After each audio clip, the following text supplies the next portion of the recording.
My name is Elena, and for 25 years I was the most feared judge in our city. I live in a coastal region, a place where the sea crashes furiously against the cliffs and where fog seems to permanently cling to the streets. It's a grey, humid, and beautiful city in its own way, but harsh. The climate forces you to be resilient, and I became part of that landscape. My life was the courtroom. I put on my black robe every morning like someone donning armor. I liked the weight of the fabric on my shoulders. I liked the sound of the wooden gavel clanging on the table. I liked, above all, having the power to decide the fate of others. In my courtroom, I was the supreme authority. There was no room for God, only for the law and my interpretation of it. I saw hundreds of people pass before my bench. I saw murderers, thieves, swindlers, but I also saw good people who had made a stupid mistake. I looked at them all with the same indifference.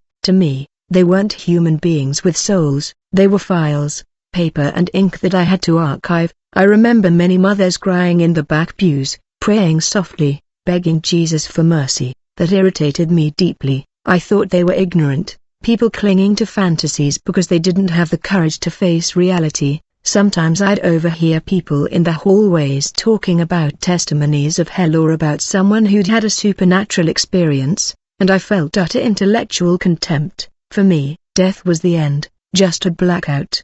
The idea of eternal life seemed to me like a consolation invented by the poor to endure misery. How wrong I was, how arrogant I was, but there was another part of me that no one in the court knew, a part one kept locked away, because I felt it didn't fit with my image of an iron woman. When I got home, after handing down sentences that destroyed families or imprisoned men for decades, I needed to calm my nerves. I didn't like alcohol, and pills made me sluggish. My therapy was thread, and the needle. In the basement of my house, an old mansion I'd inherited from my parents facing the sea, I had a fully equipped workshop. There, the fierce judge disappeared and the seamstress was born. My spiritual life was as empty as a courtroom after a trial. I had no time for God. I had no time for questions about the soul. My God was my career, my reputation, and my intellect. I felt untouchable. I had money, I had power, I had health. What more could I need?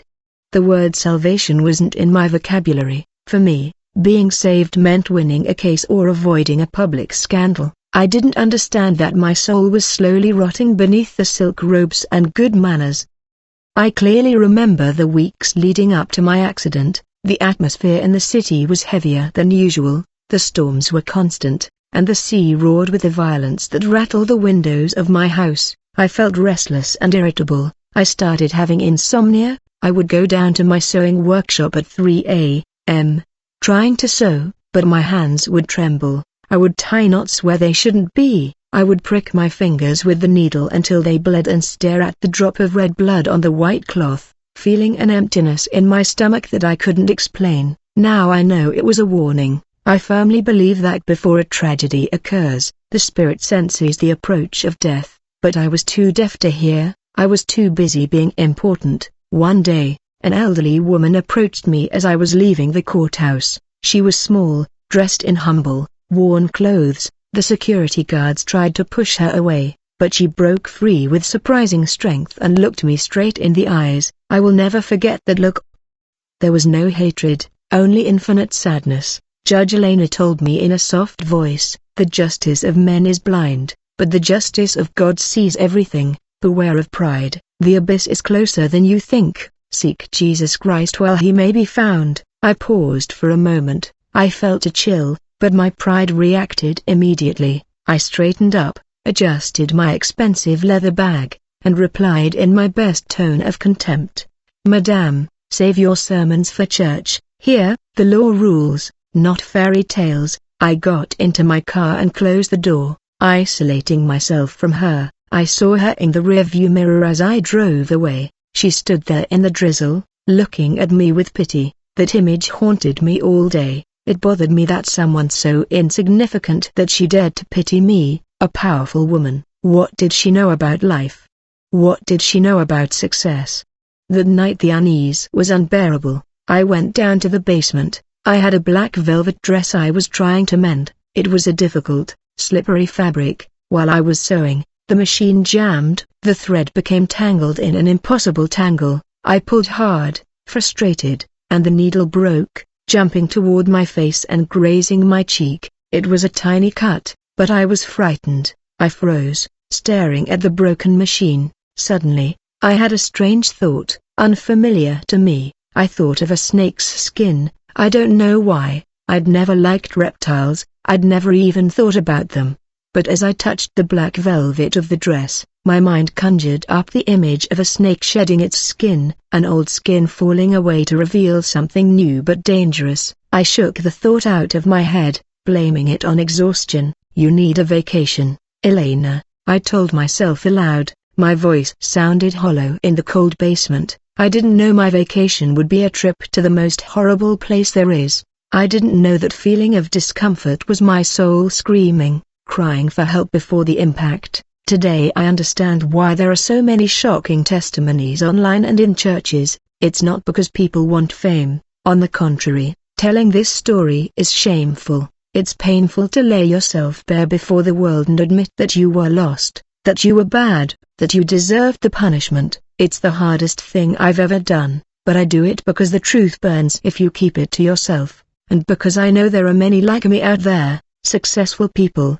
professionals, people with 2 degrees, with big houses and new cars who think they're safe, people who view these issues with skepticism. I want to talk to you, the one who thinks you're a good person because you don't kill or steal. I used to think that too. I was a judge, I represented the goodness of society, I defended order, but my heart was full of idols. I was my own idol, and pride is a sin that blinds you so much that you don't realize you're walking toward the precipice until your feet are already in the air. That fateful week, I had to deliver a verdict in a high-profile case. A young man had been accused of fraud at a major company. The evidence was circumstantial, weak. Deep down, as a legal expert, I knew there was a huge amount of reasonable doubt. I knew that the right thing to do, the just thing to do, was to acquit him or at least order a more thorough investigation. But there was political pressure. There were powerful people who wanted a quick conviction to close the chapter and appease the investors, and I wanted a promotion to the state Supreme Court. That promotion depended on me showing a firm hand. It depended on my hand not trembling. So I made my decision days before the final judgment. I was going to condemn him. I was going to sacrifice that boy's life to pave my way to success. I convinced myself that he was surely guilty of something else, that he wasn't an innocent dove. I rationalized my evil. I disguised it as duty. That night, the night of after the accident, I stayed in my office until late, drafting the ruling. Outside, the storm had reached its peak. The wind howled as if the city was screaming. When I finished writing, I signed the document with my favorite fountain pen. I looked at my signature, elegant, firm, authoritative. I felt powerful. I felt invincible. I gathered my things, put on my coat, and went out to the parking lot. My car, a luxury sedan, was parked in the reserved area. I got in, turned on the heater, and put on classical music to drown out the sound of the rain. I started the engine and headed out onto the coastal road, that road full of dangerous curves that hug the black stone cliffs. As I drove, my mind wandered between my professional triumph and my need to get home to take refuge in my sewing studio. I thought about what fabric I would use that night, perhaps silk, something soft to forget the hardship of the day. I wasn't thinking about God. I wasn't thinking about eternity. I wasn't thinking about the boy whose life I had just ruined with my signature. I was only thinking about myself. The rain lashed against the windshield so violently that the wipers couldn't keep up. The road was deserted and dark, illuminated only by my headlights cutting through the thick fog. I was going fast, too fast. The confidence of the expert, they say. I knew that road by heart, every curve, every pothole. I was afraid, but the fear was waiting for me around the next curve. Suddenly, a strange mist, denser and darker than the rest, seemed to rise from the asphalt. It wasn't normal, it was like a solid wall. I felt a pressure in my chest. The same pressure I felt when the needle broke. My heart lurched. I gently pressed the brakes to slow down. But the car didn't respond. The steering wheel felt light, disconnected from the wheels. The car began to skid on the pooled water, aquaplaning. In that instant, time stretched. Everything happened in slow motion. I saw the metal guardrail approaching me. I saw the black abyss beyond the metal, and for the first time in my life, the judge had nothing to say. There was no valid objection, no law she could cite to stop physics. The impact was deafening. The metal crunched like paper. I felt the seatbelt dig into my chest, breaking ribs. The car crashed through the guardrail and hung suspended in the air for a second that seemed eternal. In that second of weightlessness, before falling into the void, I remembered the old woman. I remembered her sad eyes. Seek Jesus Christ while he may be found. I wanted to scream. I wanted to beg for forgiveness, but my mouth wouldn't open. Pride sealed my lips until the very end, and then I fell. The fall wasn't into the sea, or at least not only into the sea. As my physical body plummeted toward the rocks and the icy water, my soul tore from my flesh. I didn't see the famous light at the end of the tunnel. I didn't see my deceased relatives coming to greet me with open arms. What I saw was darkness, a dense, heavy darkness that smelled of sulfur and rotten things, and I felt that touch, that first touch of something cold and scaly welcoming me to my new reality.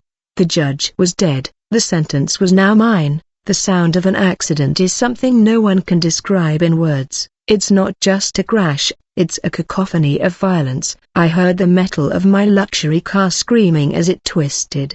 The tempered glass shattering into 1,000 pieces like a shower of killer diamonds, and the wet, muffled sound of my own body hitting the interior of the vehicle. All of that happened in a fraction of a second, but my mind, sharpened by terror, registered it all with terrifying clarity. I expected the water. I knew I was falling toward the sea. I expected the icy impact of the Pacific Ocean, the salt water filling my lungs, the desperate struggle to unbuckle my seatbelt and swim to the surface. I braced myself to drown.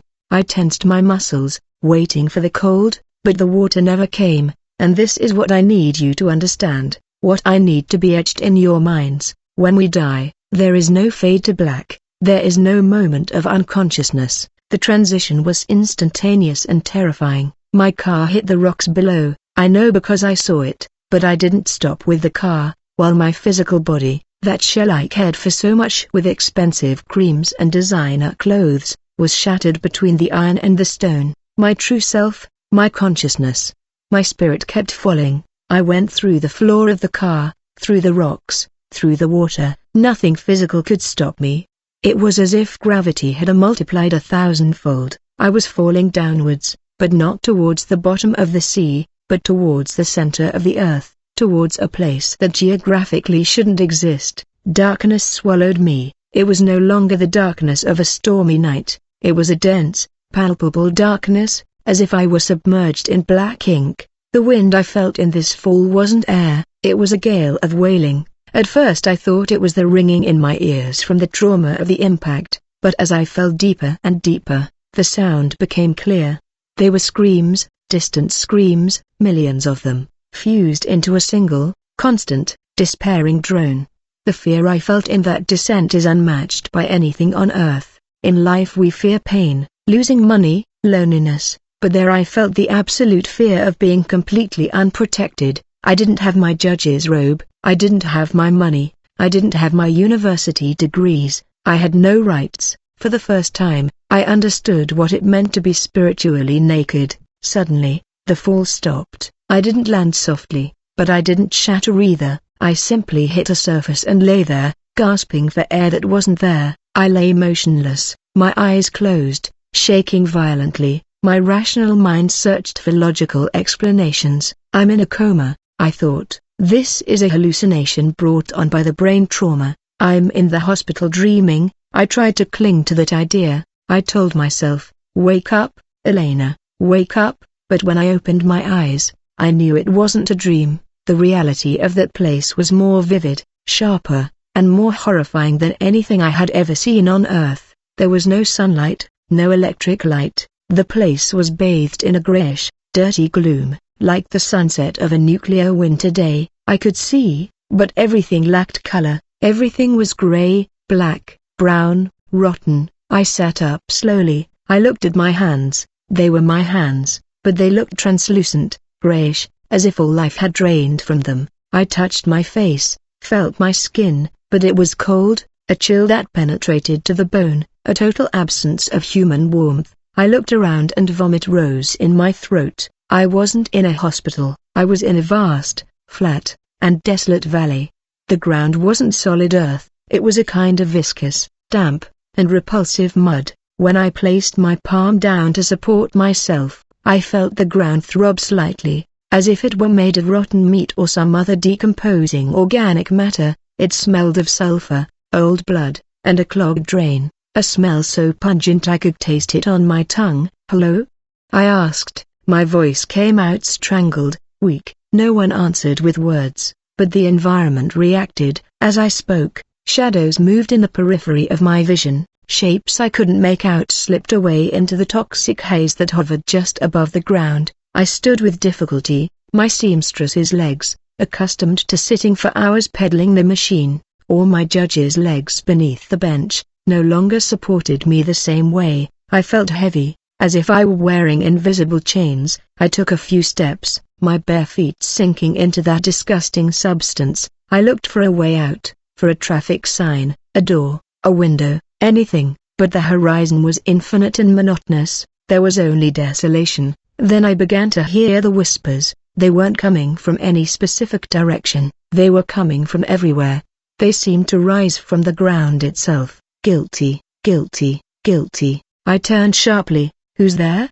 I shouted, trying to reclaim my authority in the courtroom. "I'm Judge Elena Rivas. I demand to know where I am." My shout was swallowed by the fog. There was no echo on earth. My title used to make people tremble. Here, my title was a joke. The whispers changed. They no longer said guilty. They began to say more specific things, things no one knew: the money under the table, the innocent person you locked up, the lie to your mother, the pride, the pride. I covered my ears with my hands, but the whispers didn't enter them. They echoed directly inside my head. They were intrusive, violent, accusatory thoughts. I remembered all the times I mocked Christian testimonies. I remembered the old woman in the rain. God's justice sees everything. "No, no, no," I groaned, falling to my knees in the mud. "This isn't real. God doesn't exist. Hell doesn't exist. I am a woman of science,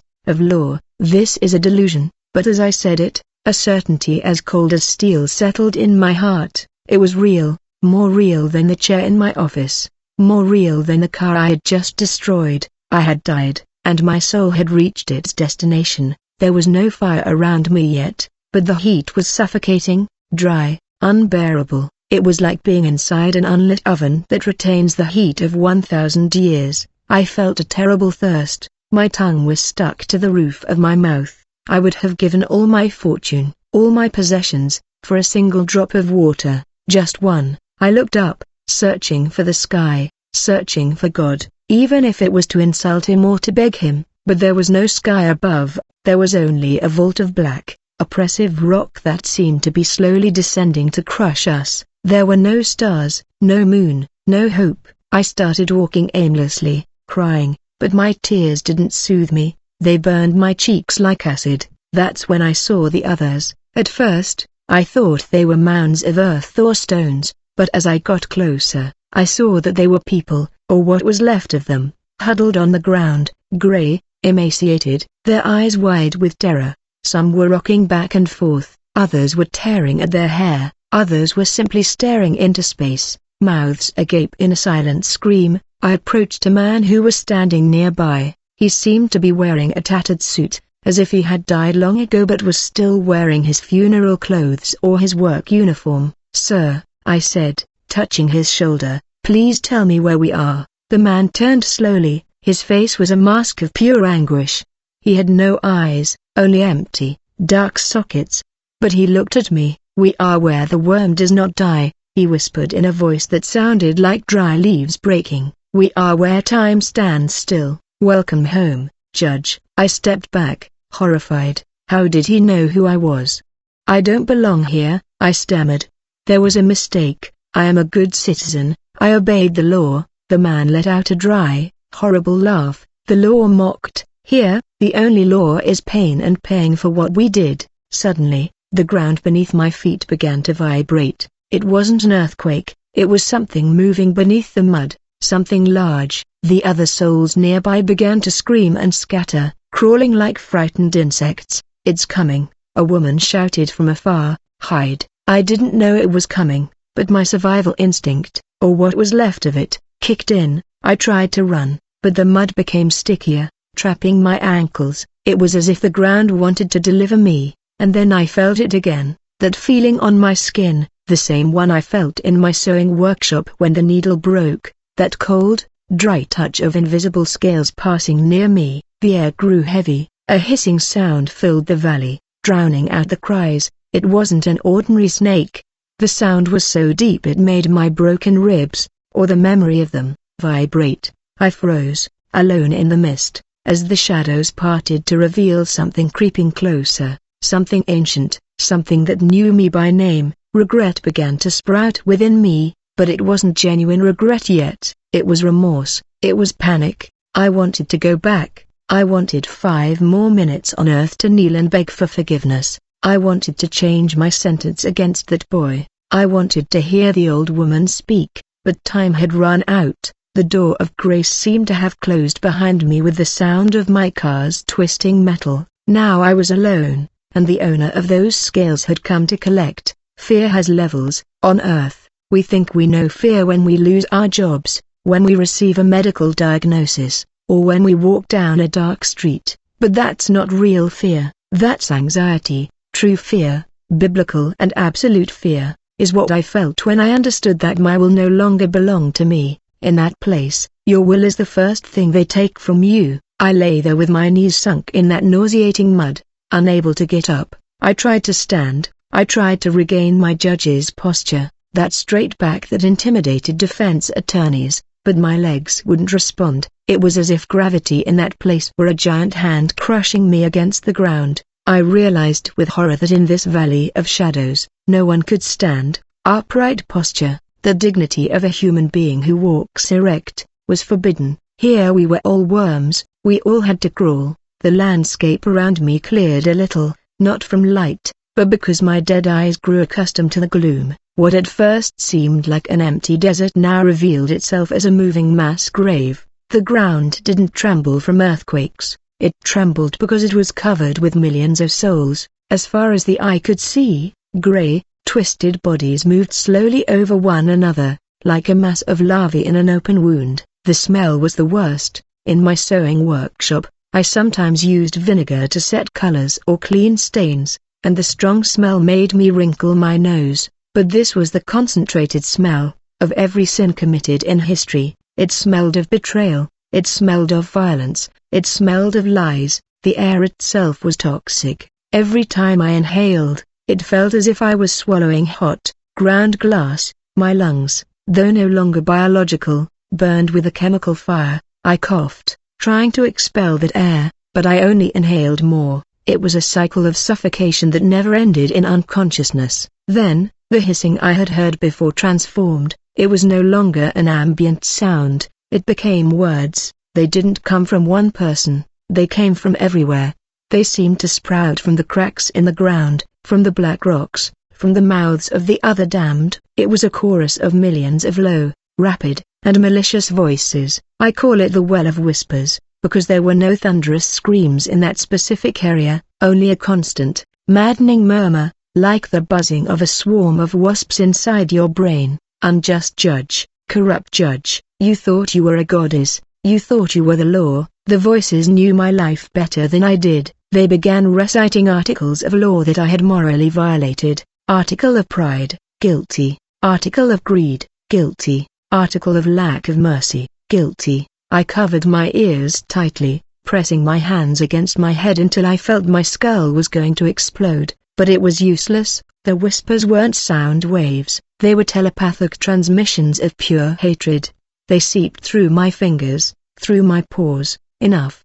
I screamed, my voice breaking. Silence in the courtroom. Order. It was pathetic. My attempt to impose authority provoked a reaction from those around me. The whispers stopped for a second and then erupted into a collective laugh, a cold, dry, joyless laugh. They were laughing at my illusion of power. On Earth, I had a wooden mallet, I would bang it on the table, and the world would fall silent. Here, I was less than nothing. A woman crawled close to me, her face was contorted with pain, but I recognized something in her eyes. The same despair I felt grabbed my arm with surprising strength.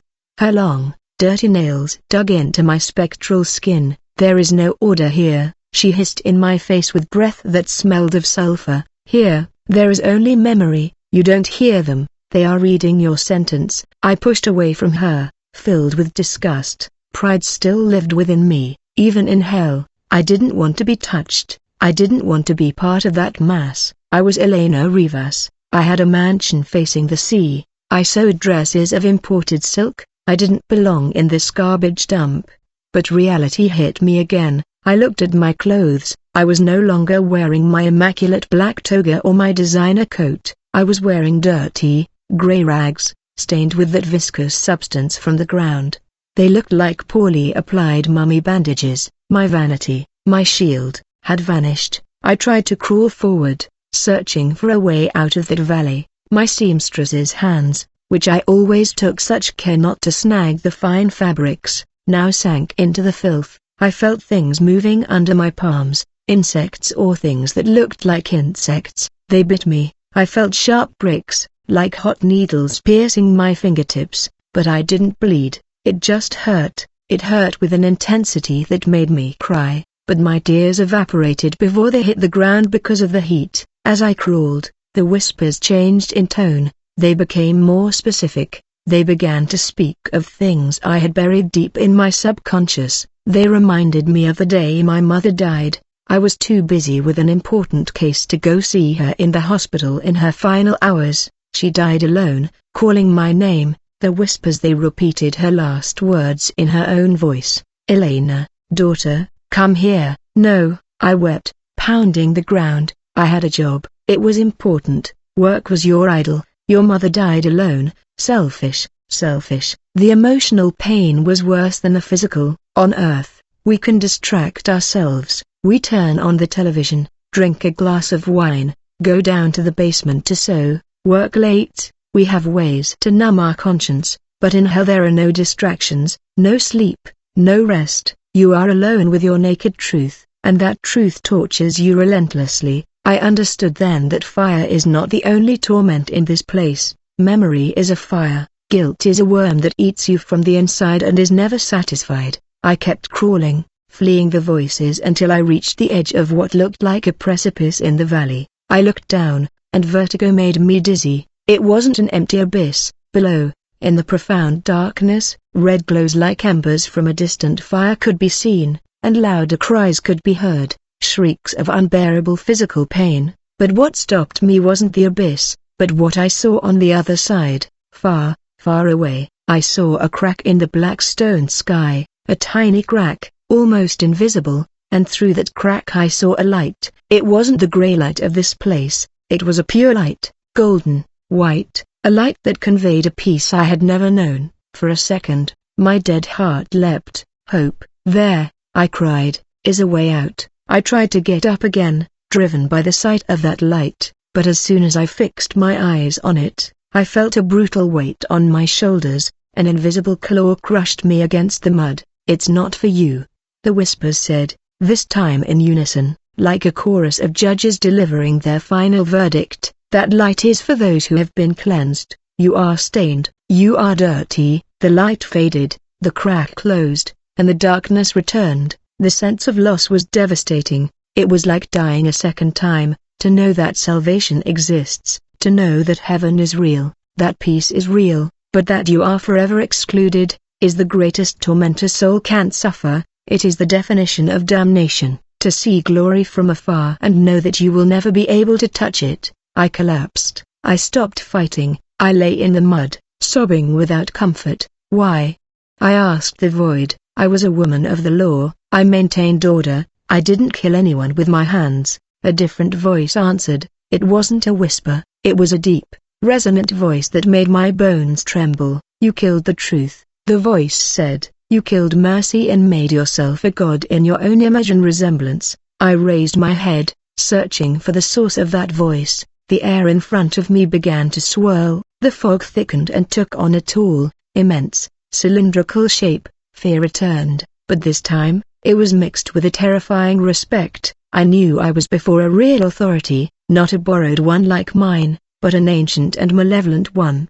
The ground stopped vibrating, the other condemned souls remained in absolute silence, pressed to the ground, trying to make themselves invisible. The whispers ceased abruptly, even the wailing wind stopped. All of hell seemed to hold its breath. I was in the center of an empty circle. I felt like the accused stepping onto the stand, alone and vulnerable, while the prosecutor slowly approaches to destroy him. But here there was no defense attorney, no jury, only me and the darkness taking shape. I remembered my workshop. I remembered how I liked to untangle the knots of the thread. I thought, if only I could find the thread of my life, if only I could go back and untie the knot of my pride. But the thread was cut, the fabric torn, the form before me solidified. It wasn't a man, not a demon with bat wings like they paint in picture medieval. It was something far more primal, something that awakened an ancestral terror in my reptilian brain. I saw the scales first. They were enormous, the size of dinner plates, black as onyx, but with an oily, iridescent sheen that reflected sickly colors, rotten green, purplish violet. It loomed over me, blocking what little visibility I had. It was a column of muscle and power. Then it lowered its head, two yellow, slanted, vertical eyes fixed on me. They were intelligent eyes that had witnessed the dawn of humanity and its fall. Eyes filled with a cold, calculating hatred. It wasn't a mindless monster, it was the serpent, the ancient one, and it was looking at me not as an enemy, but as property. I felt my mind shatter. The inner judge, that critical and logical voice that had accompanied me all my life, disintegrated. Only Elena remained, little Elena, terrified, naked before absolute evil. The serpent opened its mouth, not to bite me, but to speak, but its language wasn't human words, its language was vibration. I felt its voice resonate in my chest, manipulating the beats of my phantom heart. It slithered toward me. The sound of its body slithering through the mud was hypnotic. SHH, SHH. I wanted to close my eyes, but I couldn't. I was compelled to look. I was compelled to see whom I had truly served my entire life. I thought I served the law, I thought I served the state, but every time I was arrogant, every time I crushed a poor person with my mallet, every time I ignored God to worship myself, I was serving her. She was my true master, and now she had come to claim her disciple. The creature began to circle me. Her immense body formed a ring around me, blocking my path, isolating me from the rest of hell. I was trapped in her circle. The scent emanating from her was intoxicating and repulsive at the same time. She smelled of musk and sweet poison. "Welcome, Elena," the snake whispered, and this time it did use words that slithered into my mind like black silkworms. "I have waited a long time for this embrace." I realized the trial was over before it even began. The sentence had already been passed, and the execution was about to begin. A snake's embrace is not like a blow. A blow is honest, it hurts, and it ends. A constrictor's embrace is a slow promise of destruction. It is a perverse intimacy. When that colossal creature began to coil around me, the first thing I felt was not pain, but an absolute cold that pierced my soul. It was an intelligent cold, a cold that sought to extinguish any spark of hope that might remain within me. The scales brushed against my bare arms. They were as hard as steel, but had a repulsive, slippery texture, coated in a kind of ancient oil.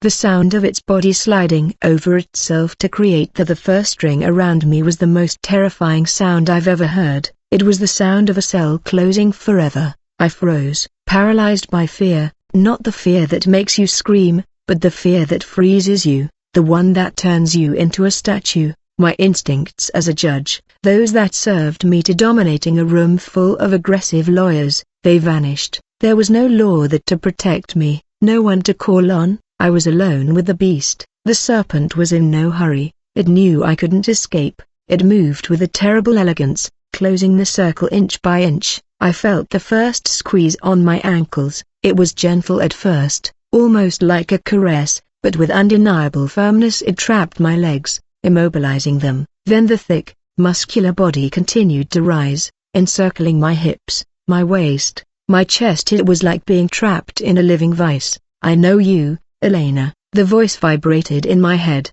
resonating in my bones. "I know the taste of your pride. I've eaten from your plate for years." The creature raised its gigantic head and,